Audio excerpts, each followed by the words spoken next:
Monsieur le Président, Mesdames et Messieurs, les membres de la Cour, nous sommes donc ici pour défendre Mademoiselle Pocahontas, qui est accusée d'être en faveur de la colonisation. Alors, vous connaissez tous Pocahontas comme le gentil personnage de Disney, une jeune indienne qui tombe amoureuse d'un colon anglais, qui prend sa défense devant son père et sa tribu. À la fin de ce merveilleux conte, son cher et tendre John Smith retourne dans son pays. Il s'en va donc sans elle. Ça c'est la version Disney, très gentille, très mignonne. En réalité, Pocahontas a vécu une existence misérable.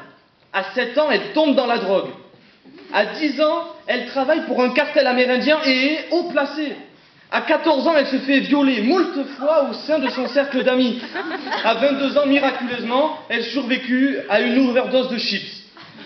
Alors qu'elle jouait d'ailleurs, il faut le signaler, le rôle de mule pour le compte de monsieur Kekata, le sorcier, ou dealer si vous préférez, de sa tribu. Actuellement, mademoiselle Pocahontas se trouve en détention à la maison d'arrêt de Pau.